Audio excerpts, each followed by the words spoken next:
The doorbell rang just as I was finishing my coffee, the kind of morning where everything felt routine, predictable.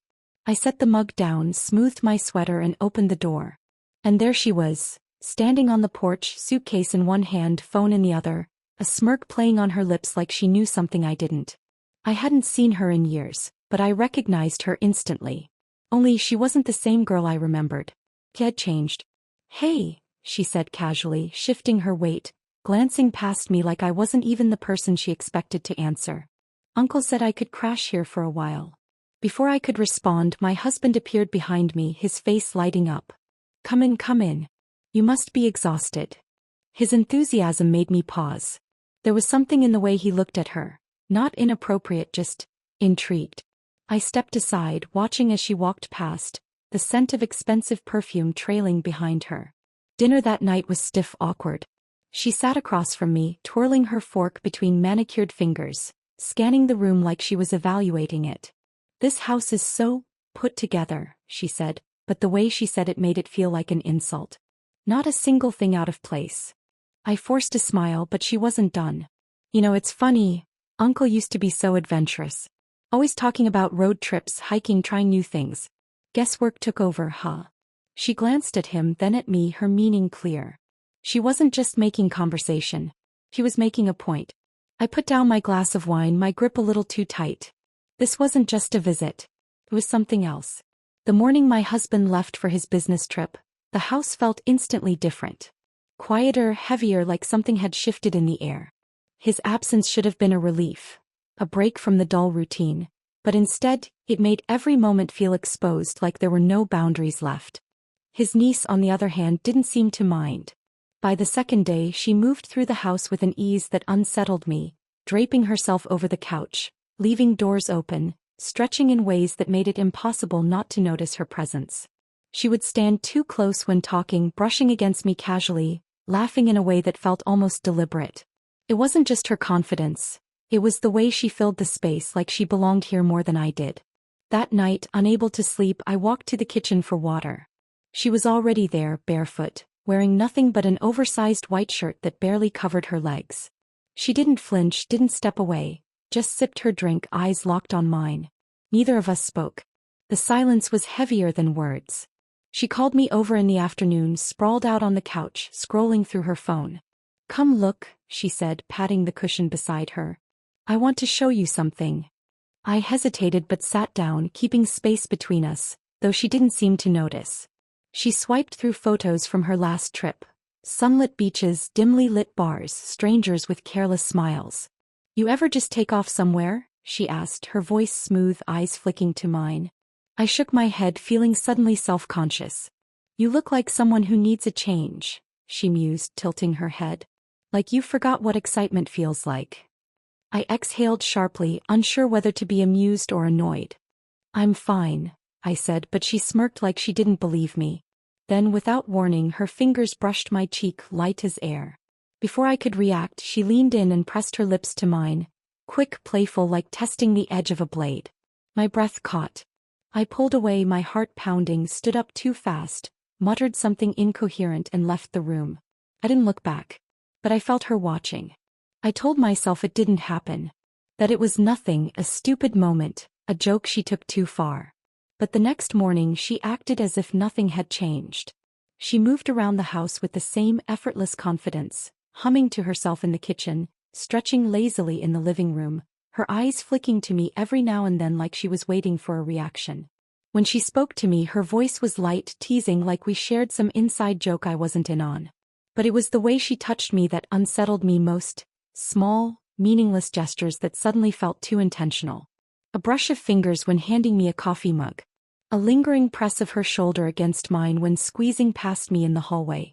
That afternoon my husband's friend stopped by, a familiar presence in our lives, someone who had known us for years. He sat across from us, his gaze shifting between me and her, a small crease forming in his brow. "Everything good here?" he asked too casually. I forced a smile, but something in his eyes told me he wasn't convinced. He came home late, dropping his suitcase by the door with a tired smile, pulling me into his arms like he always did. I let myself relax against him, breathing in the familiar scent of his cologne, the steady warmth of him, the safety. Missed you, he murmured against my hair, but something in his voice hesitated. His hands rested on my waist a second too long, like he was searching for something, some reassurance that I was the same. But I wasn't. I felt different, detached, like I was watching us from a distance. Over dinner he talked about meetings and flight delays, but I barely heard him. My mind was somewhere else, tangled in something I didn't want to admit. The guilt sat heavy in my chest, pressing down with every stolen glance I had taken, every thought I should never have let form. That night when we were alone, I kissed him first, desperate to ground myself, to remember who I was before all of this. His hands pulled me closer, his touch familiar, but as his lips moved against mine, a terrible truth hit me. I wasn't thinking about him. She changed the moment he walked through the door. Before she was playful, teasing, a quiet force pressing against my resolve. Now she was deliberate, calculated. She laughed too easily at his jokes, leaned in just enough when he spoke, let her gaze linger a second longer than necessary. It was subtle, careful, perfectly balanced between innocence and something else. He didn't seem to notice at first, but I saw the way his eyes flicked to her when he thought no one was looking, the small hesitation in his voice when she entered the room. It wasn't attraction, at least not yet. It was confusion, a subconscious awareness that something had shifted, that she wasn't just the niece he remembered. She played the role well, slipping casual compliments into conversation, asking him questions that made him feel interesting, needed. Then it happened. Over dinner, she laughed at something he said, tilting her head with that same knowing smile she always gave me. "You're funny, Em." She stopped, catching herself. Uncle." His expression flickered just for a second, but it was enough. She smirked and I felt my stomach drop. She was testing the waters. And he didn't even realize it. He stopped by on a Sunday unannounced, the way he always did. My husband welcomed him in, clapped him on the back, poured him a drink, but his eyes were scanning the room, picking up on things he wasn't supposed to notice. He was sharp like that, always had been. He leaned against the kitchen counter watching as my husband talked, but his attention kept drifting. First to me, then to her. She moved through the house like she owned it, draping herself over the arm of the couch, stretching in a way that felt practiced, deliberate. She caught him watching and just smiled. When my husband left the room, his friend turned to me, lowering his voice. "You could." I nodded too quickly, my throat dry. "Yeah, of course." He didn't look convinced. "You sure? Something feels off." My hands gripped the counter, my heart picking up speed. He was too perceptive. Too close to seeing something I wasn't ready to admit. She must have noticed, because after that she didn't dial it back, she turned it up. If she was bold before, now she was fearless. And worst of all, my husband didn't seem to mind. She had always enjoyed the quiet afternoons at home, but that day was different. The air was heavier, charged with something unspoken. She had spent the morning tidying up, trying to shake the unease creeping into her bones. While wiping down the kitchen counter, she heard a faint noise from the garage. The door was slightly open. Curious, she peeked inside and froze. There she was, standing at the workbench, completely focused, adjusting something with her hands. Sawdust clung to her skin as she carefully carved into a block of wood, a project left unfinished by her husband. The scene was so normal, so out of place in the chaos brewing between them, that for a second she let herself believe things could go back to the way they were. She stepped inside, her voice softer than usual. "Need a drink?" The girl looked up, startled, but then smiled, a slow, knowing curve of her lips that sent a shiver down her spine. She had seen that smile before. Before she could turn away, the girl reached for her wrist, a fleeting touch that lingered too long. And then the sound of footsteps. The garage door swung open. Her husband stood there, briefcase still in hand, his face frozen in confusion, eyes darting between them. Panic tightened around her throat. "It's not," she started, but before she could finish, the girl did something that shattered everything. She stepped closer, eyes locked onto his, and kissed her. Bold. Deliberate. A statement. Her husband didn't say a word. He didn't have to. The silence was enough to tear it all apart. He didn't speak. He didn't yell. He just stood there, staring, his face shifting from shock to something darker, something unreadable. Then without a word he turned, grabbed his keys and walked out the door. The slam echoed through the house, shaking the walls, shaking her.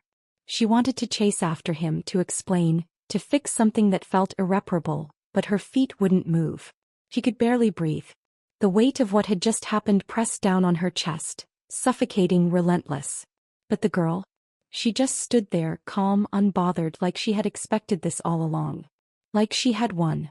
She wiped the corner of her mouth with the back of her hand, as if the kiss had been nothing more than a playful experiment, a game she had been toying with for weeks. Then she turned, stretched lazily, and walked past her like nothing had changed. But everything had. The life she had built, the marriage she had sustained, the stability she had clung to, it was all gone. And the worst part? There was no one to blame but herself. The sound of suitcases dragging across the hardwood was worse than yelling.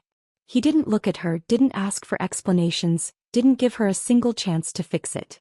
She stood in the hallway watching as he packed, his movements stiff, mechanical, as if he were erasing years of their life together in minutes. Then he was gone. No goodbye, no second chances, just the distant hum of his car fading into the night. The silence that followed was unbearable. She turned to the girl, desperate for something, regret, guilt, anything that proved this wasn't just a game. But all she got was a careless shrug, a smirk that barely touched her lips. "You wanted something different," she said simply, as if that was all it had ever been. Then she left the room, leaving only the weight of what had been lost. The next morning she walked into the living room and saw her, legs crossed, sipping coffee, completely at ease. Nothing had changed for her. But everything had changed for the woman watching. She caught her reflection in the window and didn't recognize the woman staring back.